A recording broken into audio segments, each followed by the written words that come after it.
Friend, power plant technical knowledge में आपका स्वागत है। पावर प्लांट टेक्नोलॉजी को जुड़े रहने के लिए चैनल को सब्सक्राइब करो और बेल आइकन को प्रेस करो ताकि हमारा वीडियो सबसे पहले आपके पास पहुंच सके। तो आज हम लेकर के आए हैं बॉयलर का प्रश्न उत्तर पार्ट 2, यानी कि बॉयलर प्रश्न उत्तर का पार्ट 1 जो है हमने अपलोड किया है। अगर आप नहीं देखे होंगे तो उसका लिंक मैं डिस्क्रिप्शन में दे दूंगा, आप जाके देख लीजिए। बहुत ही अच्छे अच्छे क्वेश्चन है और आपको जो एग्जाम में क्वेश्चन पूछने है वाले हैं वही क्वेश्चन आपको यहाँ पे मिल रहे हैं और उसका आंसर भी मिल रहा है और उस क्वेश्चन के ऊपर हम डिस्कस भी कर रहे हैं।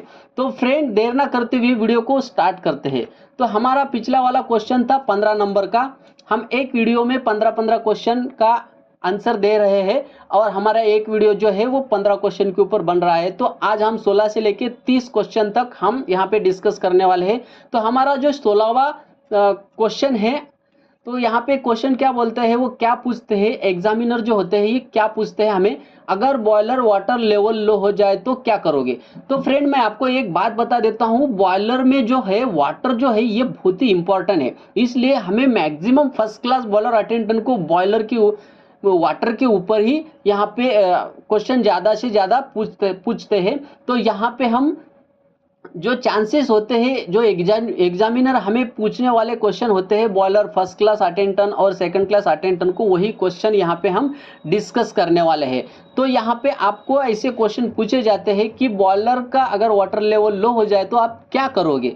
तो यहाँ पे आप देख सकते हो हमारा उत्तर क्या रहेगा। सबसे पहले फायरिंग ऑफ करें और बाद में main steam stop valve close करें। देखिए, जैसे ही बॉयलर का वाटर लेवल लो हो जाता है हम डायरेक्टली एक्शन नहीं ले सकते, लेकिन यहाँ पे आपको यह समझना है कि अगर बॉयलर का वाटर लेवल लो हो गया है और वो हम फिर से उसको फिलअप कर सकते हैं तो आपको फायरिंग बंद करने की जरूरत नहीं है और ना ही स्टॉप वाल्व बंद करने की जरूरत है। लेकिन आप बहुत ही कोशिश कर चुके हैं और आपको वाटर लेवल नहीं बढ़ रही है तो उसी समय फाइनल जो हमारा डिसीजन होगा वो होगा सबसे पहले फायरिंग बंद करना और बॉयलर का स्टीम लोड जो है कट ऑफ करना, यानी कि main steam stop valve close कर देना। आप ये फाइनल आंसर वहां पे दे सकते हो। नेक्स्ट क्वेश्चन, बॉयलर का फीड वाटर पंप ट्रिप हो जाए तो क्या करोगे। अभी देखिए, यहाँ पे हमें बॉयलर का जो फीड पंप है, यहाँ पे बॉयलर में दो दिया जाते हैं, एक स्टैंड बाय होता है और एक रनिंग में होता है। अगर स्टैंड बाय अच्छा है वो फीड पंप हम चालू करेंगे, अगर वो भी पंप यहाँ पे चालू नहीं होता है, उसको भी कुछ प्रॉब्लम है, तो यहाँ पे आप डायरेक्टली जो डिसीजन है आपका, सबसे पहले फायरिंग बंद करना और बाद में स्टीम स्टॉप वाल्व बंद करना। लेकिन उससे पहले आपको आंसर यह देना है कि हम स्टैंड बाय जो पंप है, फीड पंप, वो स्टार्ट करेंगे। अगर वो एग्जामिनर आपको पूछते हैं ठीक है तो वो भी पंप आपका नहीं चल पा रहा है, बॉयलर का वाटर लेवल लो होता जा रहा है, तो आप क्या करोगे, तो हम वहां पे फायरिंग स्टॉप कर देंगे और main steam stop valve close कर देंगे, क्योंकि हमें वहां पे वही ऑप्शन होता है कि बॉयलर का फायरिंग कट ऑफ कर दो और main steam stop valve close कर दो, ताकि हमारे बॉयलर में जितना ही वाटर है और स्टीम है उसका ही कंडेंस होके वहां पे नेचुरल ड्रॉप से हम कूल करते हैं बॉयलर को। नेक्स्ट क्वेश्चन है, steam drum water level gauge glass line में कैसे लेते हैं। स्टीम ड्रम का जो वाटर लेवल गेज ग्लास होता है, आपको पता होगा गेज ग्लास 2 होते हैं, तो वहां पे उसका भी एक एसओपी होता है। बॉयलर का वाटर लेवल जो गेज गिलास होता है उसको लाइन में लेने का एक एसओपी होता है, उस एसओपी से हमें जो वाटर लेवल है वो लाइन में लेना है। तो वहां पे हम कैसे ले सकते हैं, आंसर क्या है, सबसे पहले गेज ग्लास का ड्रेन वाल ओपन करें, उसके बाद स्टीम वाल क्रैक ओपन करें और गेज ग्लास को हीटिंग होने दे, उसके बाद स्टीम और वाटर वाल को धीरे धीरे ओपन करें और बाद में गेज ग्लास का ड्रेन वाल क्लोज करें। तो फ्रेंड, मैं आपको यहाँ पे बता दूं, जब हमारा वाटर लेवल का जो गेज ग्लास है वो अगर लाइन पे लेना है तो हम उसको सबसे पहले हीट करते हैं, ठंडा होता है, उसके जो वाल होते हैं वो सब आइसोलेट होता है ड्रम के अंदर, तो वहाँ पे स्टीम भी होती है और वाटर भी होता है और ड्रम हीटेड भी होता है। लेकिन हमारा जो गेज गिलास है आइसोलेट के कारण वो क्या होता है, ठंडा होता है, तो उसका टेम्परेचर जो हमें धीरे धीरे बढ़ा के उसको हीटिंग में डालना है। तो हीटिंग हम कैसे उसको डाल सकते हैं, तो हीटिंग हम स्टीम से उसको डाल सकते हैं। तो स्टीम वाल होता है गेज गिलास को, वाटर वाल होता है और ड्रेन वाल होता है। तो हमें सबसे पहले गेज गिलास का ड्रेन वाल ओपन कर देना है फुल, उसके बाद क्रैक ओपन करना है हमें स्टीम वाल क्रैक ओपन करके वो गैस ग्लास के अंदर से ड्रेन से बाहर निकल जाएगी स्टीम, तो वहां पे थोड़ी देर हमें रुकना है गैस ग्लास को वहाँ पे हीट होने देना है। उसके बाद थोड़ा वाटर वाल खोल देना है और थोड़ा स्टीम वाल खोलना है और वाटर वाल खोलना है। ऐसे हीट हो जाने के बाद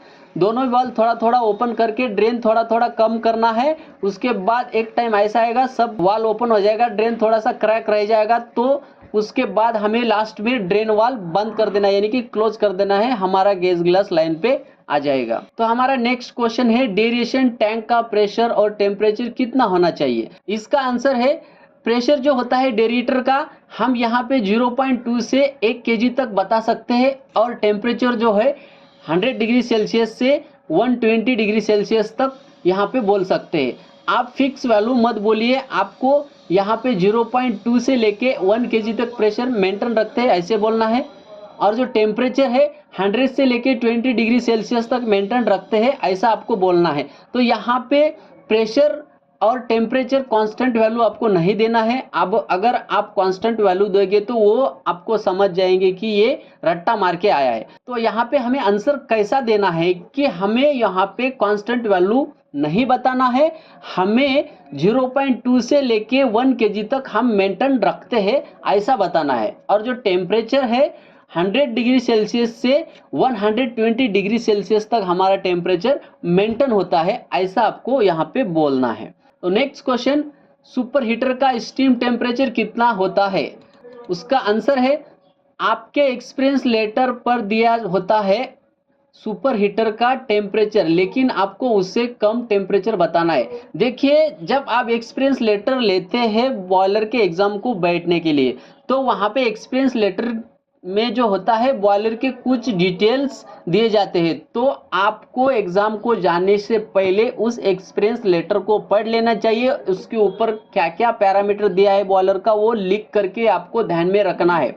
आपको सुपर हीटर का जो टेम्परेचर होता है उस एक्सपीरियंस लेटर के ऊपर लिखा हुआ होता है। और वहाँ पे अगर समझो फॉर एग्जांपल में आपका 500 डिग्री सेल्सियस टेम्परेचर दिया है -+10 या -+5 ऐसा कुछ लिखा है तो आपको 500 डिग्री सेल्सियस टेम्परेचर नहीं बताना है। आपको वहाँ पे बताना है 400 डिग्री सेल्सियस, 350 डिग्री सेल्सियस। तो आपको मैं ये बता दूं कि ये क्यों बताना है, क्योंकि फ्रेंड हम जो बॉयलर चलाते हैं बहुत ही सेफर साइड में चलाना चाहते हैं। इसलिए जितना बॉयलर का वर्किंग टेम्परेचर होता है उस वर्किंग टेम्परेचर के ऊपर हम नहीं चलाते हैं, उससे कम में ही चलाते हैं। तो आपको 300 डिग्री सेल्सियस के ऊपर बोलना है और 500 डिग्री सेल्सियस के बीच में बोल देना है कि यहाँ से यहाँ तक मेंटेन रखते हैं।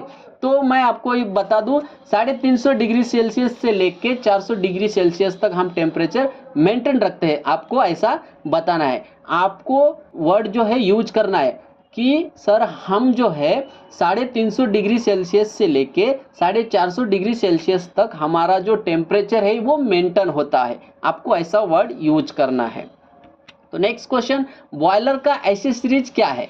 अभी देखिए मैंने बॉयलर के ऐसी सीरीज के ऊपर भी बहुत वीडियो बनाए हैं, चाहे तो अगर आप नए हो तो हमारे चैनल को सब्सक्राइब करें, आपको पूरा वीडियो मिल जाएगा। वहाँ पे आपको सब ग्राफिक्स के मदद से देखने को भी मिल जाएगा मॉडल कैसा होता है। तो बॉयलर का एसेसरीज जो होता है वो क्या होता है, तो बॉयलर का एसेसरीज यानी इसका मतलब यह है, मैं आपको शॉर्टकट में बता देता हूं कि बॉयलर का एसेसरीज किसको बोला जाता है। जो इक्विपमेंट बॉयलर में हम बाईपास करके चला सकते हैं बॉयलर को, जैसे कि इकोनोमाइजर। इकोनोमाइजर क्या है, ये एसेसरीज है। अगर इकोनोमाइजर नहीं भी हो तो हमारा बॉयलर चल सकता है।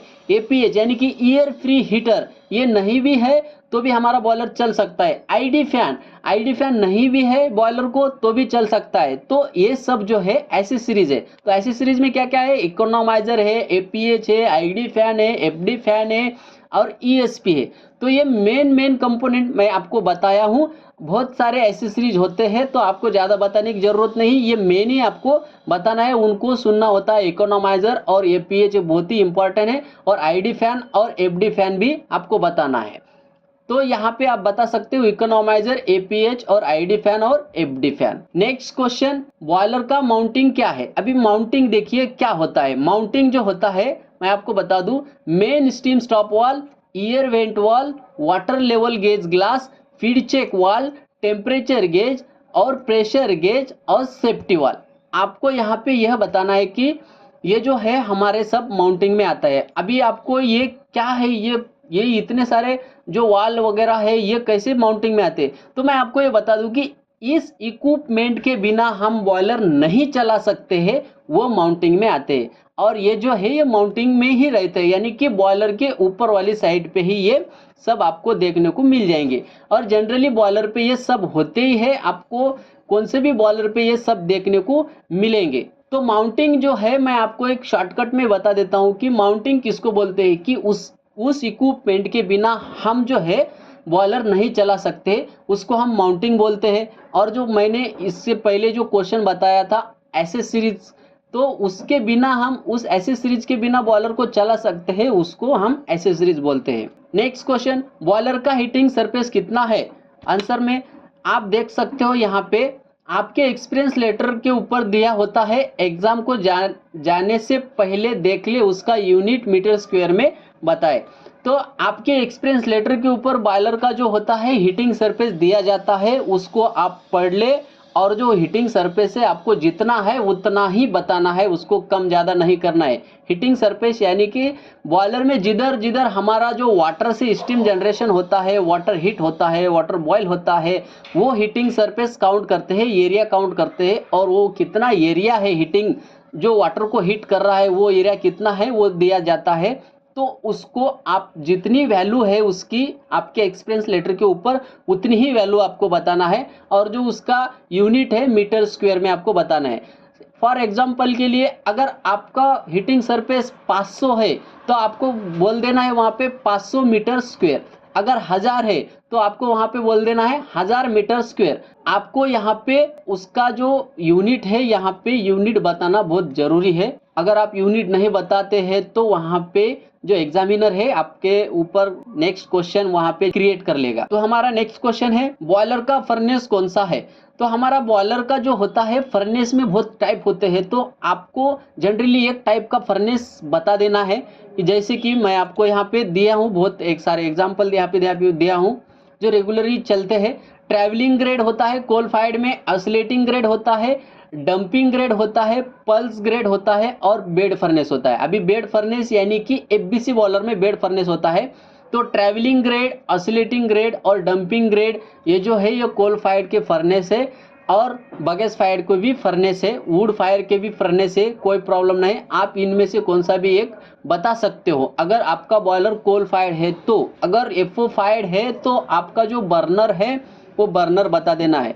तो फ्रेंड आपको ये जो फर्नेस का जो बताना है तो वहाँ पे तुरंत आपको डायरेक्टली जस्ट क्लिकली बता देना है ट्रैवलिंग ग्रेड, ऐसा डायरेक्टली आपको बता देना है, वहाँ पे हिचकिचाना नहीं है। नेक्स्ट क्वेश्चन, बॉयलर का फ्यूल कौन सा है और उसकी जीसीवी कितनी है?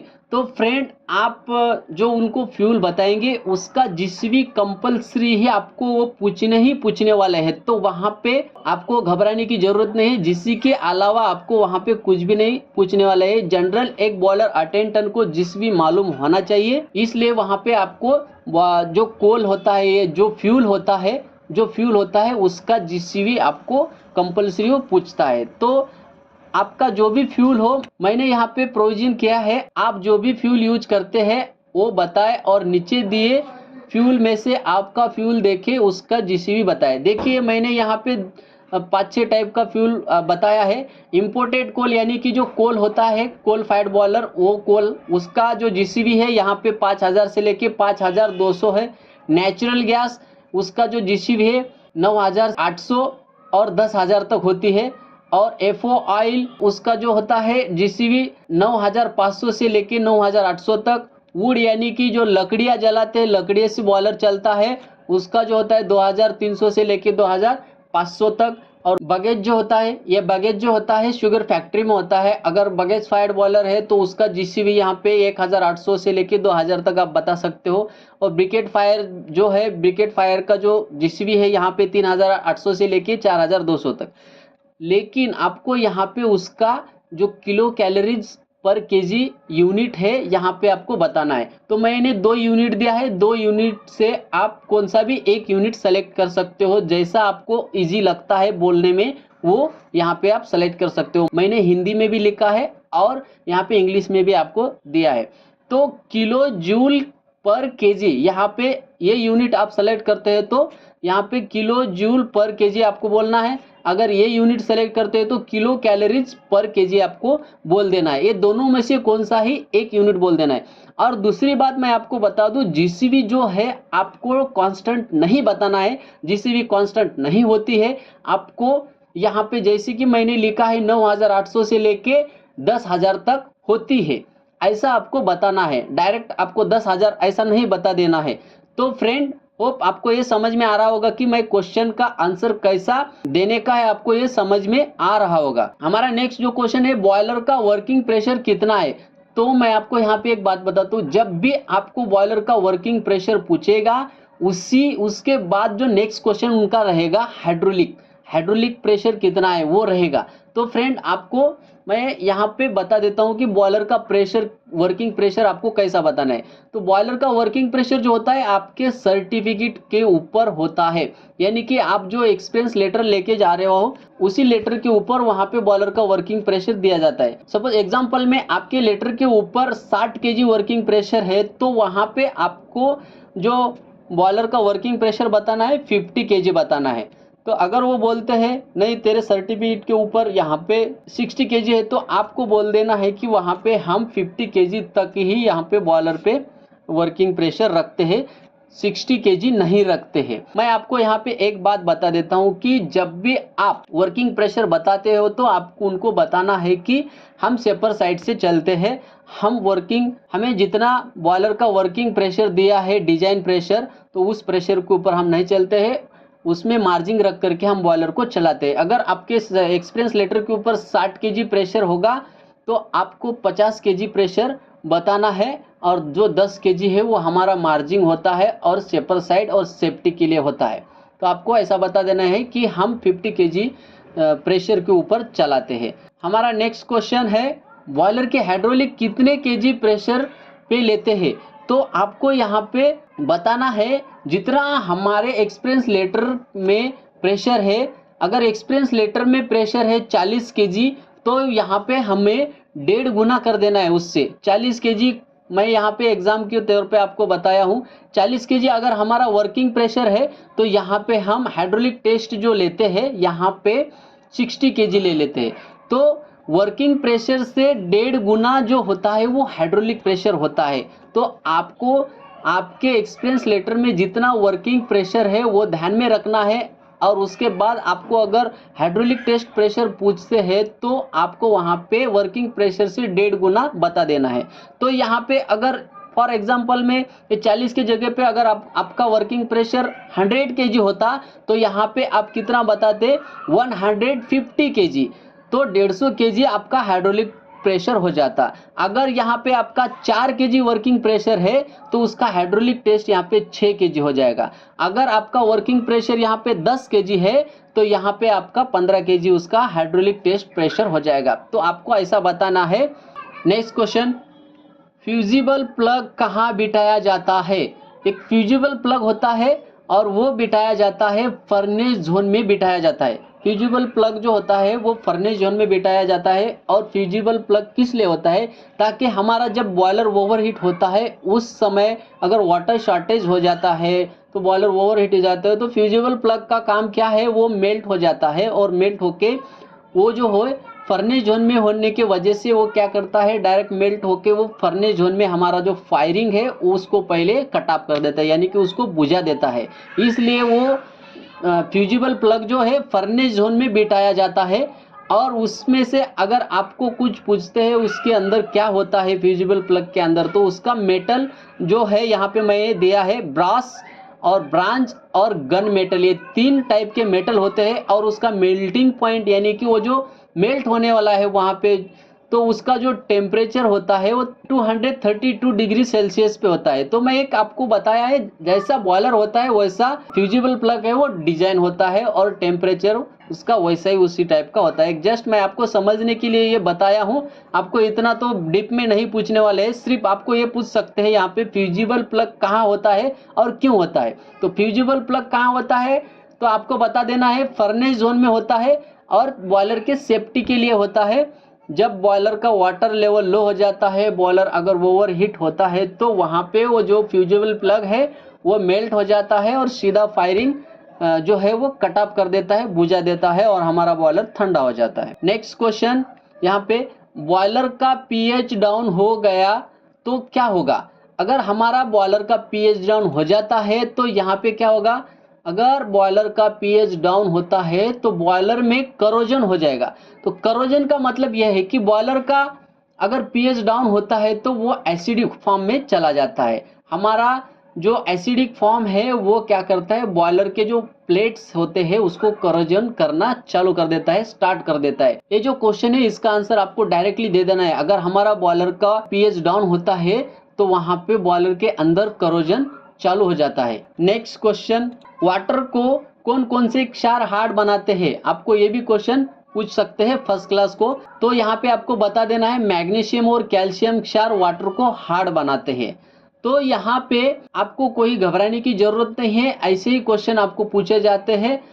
और हमारे चैनल पे आप नए हो तो हमारे चैनल को सब्सक्राइब करें और बेल आइकन को प्रेस करें ताकि हमारे ऐसे इंफॉर्मेटिव वीडियो आपके पास जल्दी से जल्दी पहुंच सके। तो फ्रेंड, मिलते हैं अगली एक ऐसे ही इंफॉर्मेटिव और नई एक वीडियो के साथ। तब तक के लिए जय हिंद।